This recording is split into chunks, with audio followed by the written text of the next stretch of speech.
My great pleasure to introduce our first speaker today, Dr. Muhammad Haddad. He's a well-known professor of medicine and division director of gastroenterology and hepatology at Indiana University. Dr. Haddad is a globally recognized leader in advanced endoscopy and pancreas disorders. He's well known for pioneering endoscopic submucosal dissection technique. He authored the first North American guidelines on the subject to 2023 and has over 275 publications.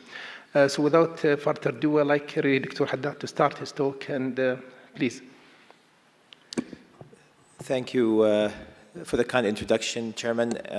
Esteemed colleagues, Assalamu alaikum rahmatullah. Thank you for the invitation to be here today, and it's an honor to have been part of all 8 of the iterations of Saudi Endoscopy Symposium, even before it was relabeled, or back in the day when it was only a King Fahd event, a medical city event. It's an extreme pleasure to see friends and colleagues, and congratulations on a very well organized and run live endoscopy course. Definitely the premier in the Middle East, no doubt.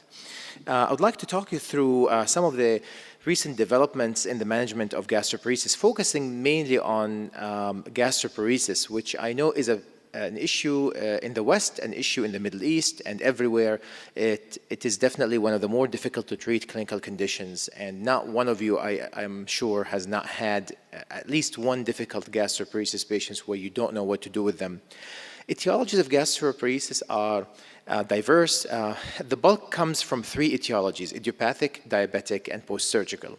And then you have smaller incidences coming from rheumatoid and connective tissue diseases, autoimmune disorders, neurological disorders, and in recent times, GLP-1s, which is more of a drug-induced gastroparesis. It's not clear if this is a long-term issue.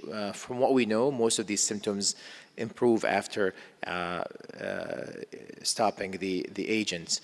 However, it is known that symptoms of gastroparesis and disorders of gut-brain interaction or functional GI symptoms overlap to a great extent, making it sometimes hard to understand exactly which symptoms are related to delayed gastric emptying and which symptoms are related to functional dyspepsia or visceral hypersensitivity, which are on the same spectrum. However, what we know is that this is a disease that comes with multiple phenotypes and presentations. No 2 patients will have the same exact gastroparesis type of illness. The treatment options are limited, mainly supportive symptom treatment of nausea and vomiting, nutrition support, supportive care.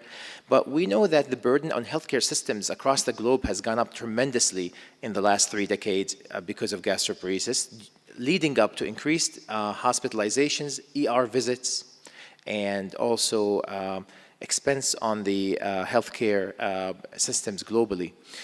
We know also that the disease burden persists beyond the initial 3 years. In most chronic illnesses, you see a plateau or a decline in healthcare utilization after the 3rd year due to implementation of a treatment strategy. Unfortunately, this is not seen in gastroparesis, where there's continued escalation of care beyond year number 3. Treatment options, I won't dwell much here because the focus of the discussion is gastric peroral endoscopic myotomy, or GPOM, or POP, as our colleagues in surgery like to call it, peroral pyloromyotomy. But we have, I'm sure you all used medications like prokinetics, optimizing diabetes control, sometimes venting gastrostomies, jejunostomies. Some patients even get on TPN if they're completely unable to handle any nutrition support through the gut. And surgical pyloroplasty has been proposed in the past. It is kind of a morbid intervention because it does involve laparoscopy. We only offer it at our center in conjunction with a gastric stimulator placement, but not on its own, because endoscopic pyloromyotomy has replaced it to a great extent. Pyloric stenting, dilation, and Botox are temporary, but they are bridge therapies to destination therapies like GPOM or a gastric stimulator. Refractory gastroparesis patients do require a lot of attention because they're the ones who you often see bouncing back to the hospital and the ER, and they are associated with high morbidity and reduced quality of life. So what's the evidence behind GPOEM? It's mounting and it's adding up very, very quickly in the last 5 years. We've seen multiple publications, several meta-analysis showing that the effect of this myotomy actually persists beyond 1 to 2 years, and potentially now, I'll show you data from our center for up to 5 years, impact on the quality of life and patient symptoms. So what's the evidence? This is a recent meta-analysis showing a combined or a pooled effect success rate of approximately 61%. And this is essentially defined as a drop in patient symptom score called GCSI. If you drop by 1 point, you meet the definition of success. I'll tell you why I have a problem with lumping a kind of a very complex disease into a single monolithic success benchmark, which is GCSI, because it doesn't always tell you the whole story. However, we have to have some standard to identify success, and this is the one that everyone agreed upon a long time ago, a GCSI index. And I'll show you why sometimes this is not sufficient. But let me first tell you that we have level 1 evidence now that GPOEM actually works. This is a randomized controlled trial. It's sham controlled, done in Europe by Professor Martinek and his colleagues, where we randomized patients to either a sham or to GPOEM, and they had 41 patients that were randomized at the time, and they show not just symptomatic improvement, but significant gastric emptying improvement in the GPOEM cohort. In fact, the enrollment in this trial was stopped at the midpoint, which was an interim analysis point that was created a priori because of the, it was thought that it was unethical to continue the trial based on the huge effect size noted in this study. Here's data from our center. We have now close to 200 patients in our registry going back 6 years with full data analysis on almost every single patient in the cohort. And here are the symptoms that constitute the GCSI and the PAGI-SIM questionnaires. As you can see, in each one of the symptom grouping, you'll see a tall blue bar to the left. This is the baseline, which is quite high. And you see the substantial drop in the symptom scores in the subsequent follow-up. And each one of these follow-ups, you can see intervals are about 6 to 12 months and all the way up to 5 years. You might notice that some of the bars start to creep back up after year number 3, which tells you there is an element of attrition or relapse in some of the symptoms. However, most of them remain statistically significant. As you can see, the asterisk on top of every bar indicates that this specific symptom change in score is statistically significant from the baseline blue bar you see to the left. On the same cohort of patients, we identified and examined quality of life questionnaires on every single patient, which is using the short form 36. So as you can see, most patients in almost every SF36 domain improve significantly, and the improvement sustained up to 5 to 6 years in our cohort. Also, the asterisks indicate a statistically significant response. What's interesting is that not only the quality of life improved in these patients, I can tell you that a good proportion of these patients have failed by using the GCSI definition of success. So what we found is that in our cohort, we have about a 40% failure rate by GCSI definition. If you look at these 40%, most of them actually have significant quality of life improvements. However, they were not captured by the GCSI definition. That's why I have a problem with it. We have a paper coming up in clinical gastro and hepatology in this year. It's under revision right now, questioning, I guess, the use of a single definition for success in GPOEM and going to a more global definition using quality of life and upper GI symptom scores. But if you are one of those who do not believe in patient reported outcomes because of the placebo effect, I will tell you that radiology does not lie. These gastric emptying scans do improve, and this is the case with every single paper that's been out there on GPOEM for the last 6 years. And this is from our registry. See the dramatic response, so they do improve, and what we notice that the more improvement you see in GCSI, in gastric emptying, the more symptom improvement you see clinically as well. So this is also from our register. You might ask at this point, so which patient should I select for GPOEM? The ones that respond the most, at least in our data series, are the ones with higher baseline symptom scores, the ones with that end up with a lower 6-month retention scores on gastric emptying scans. Diabetics seem to do better than idiopathic gastroparesis. Short disease duration, of course, lack of opioid intake is a good predictor for response, and also a normal duodenal function on anterodenal manometry, which I know many places don't conduct this very complex test. But if you have it, a normal duodenal motor function predicts a good response to GPOEM. In our data and data from Cleveland Clinic, pre-GPOEM response to Botox was one of the most significant predictors of success. In our series, it has a 4-fold response to GPOEM compared to those who do not respond to Botox injection at the initial stage. I'll show you data in a little bit about some of the repeat GPOEMs we've done, because loss of response is a real problem with gastroparesis. And I showed you how some of these symptom scores start to creep back up after year number 3 and 4 and 5. And in some papers, it's estimated that about 10 to 15% lose a response per year. So what can we do about it? In our center, we have referral to gastric stimulator and which is a program we run with our surgical colleagues. However, most programs do not have gastric stimulator. So what do? We looked at getting patients through another revision or redoing GPOEM. And we found out that we have 14 patients who have gone revisions. So we did the initial GPOEM. They did well for a year or 2 or maybe 3. Symptoms came back. We did another GPOEM, and symptoms dropped again. As you can see on the curve on all 14 patients, this is their scores at the baseline. They went down after the first GPOEM, went back up, and then went down again after the second GPOEM. You might argue that some patients don't respond in that pattern. I can tell you this is very true.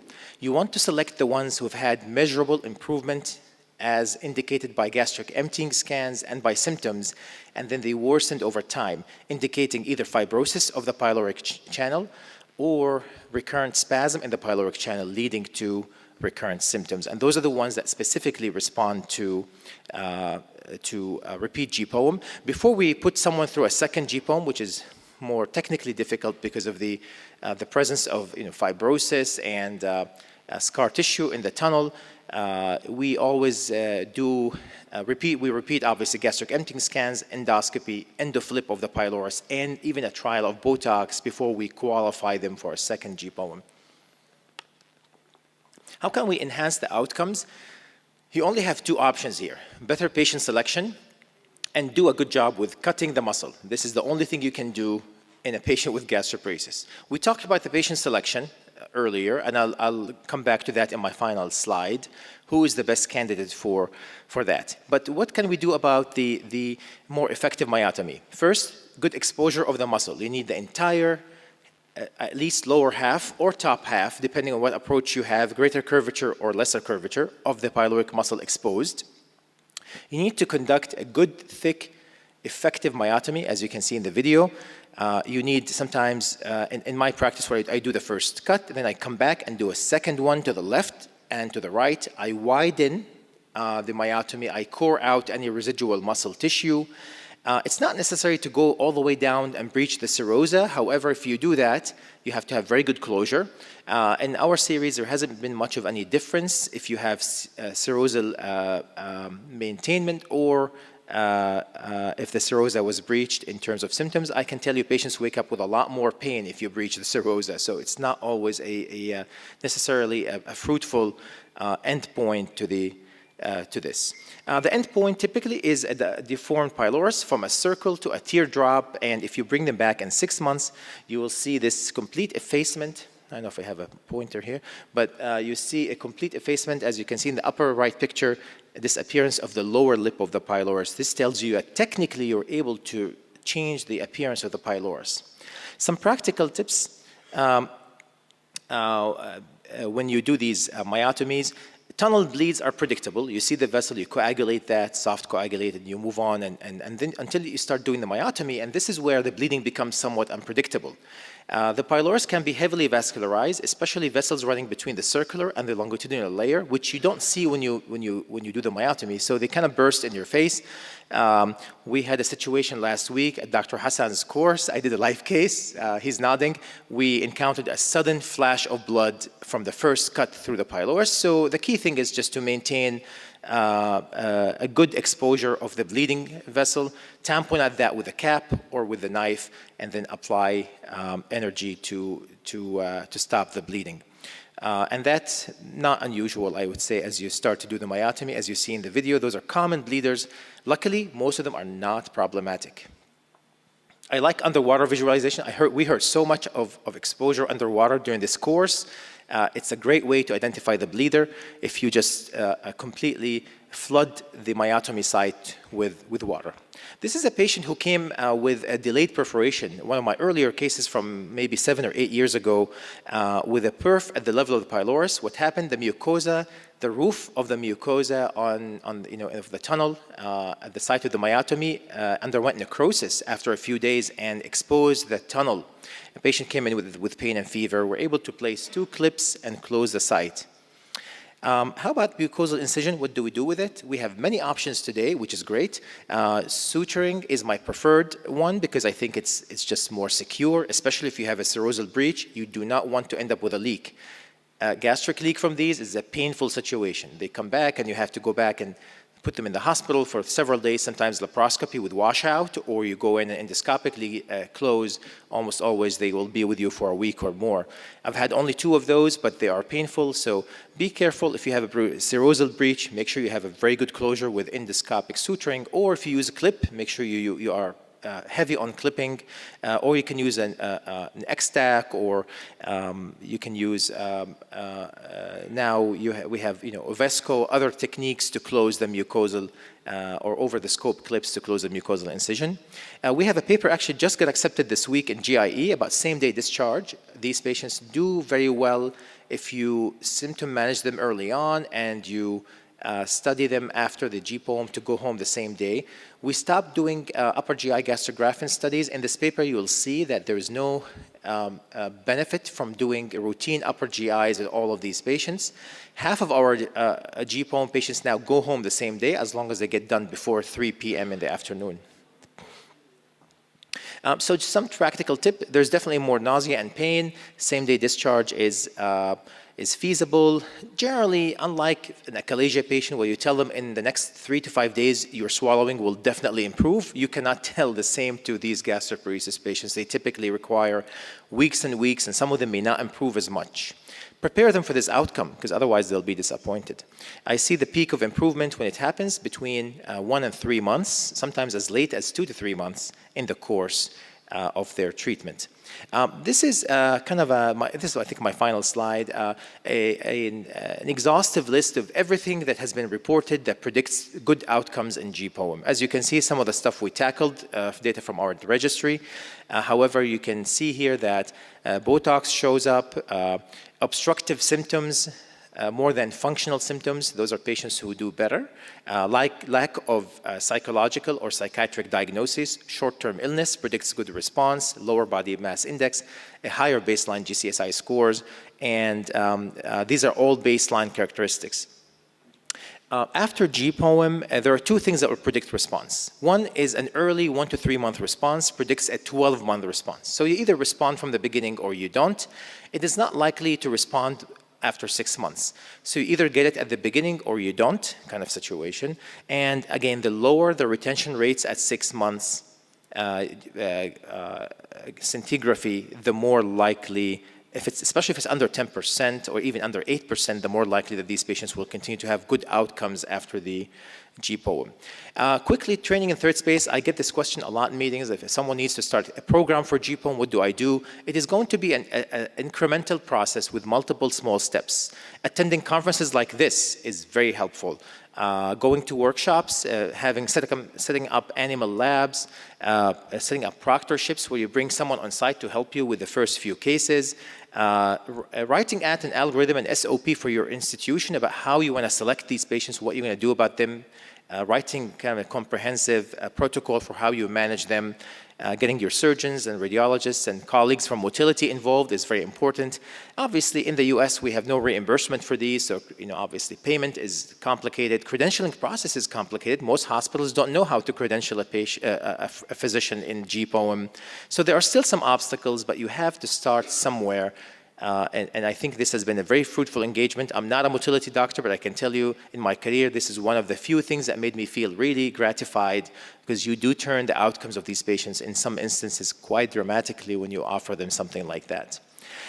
So this is my conclusion slide. I think we discussed all these points in depth. I don't want to take too much of your time. I appreciate the invitation again to share some of our experiences with you, and to get to catch up with many friends and colleagues, and even make new friendships throughout the course this week.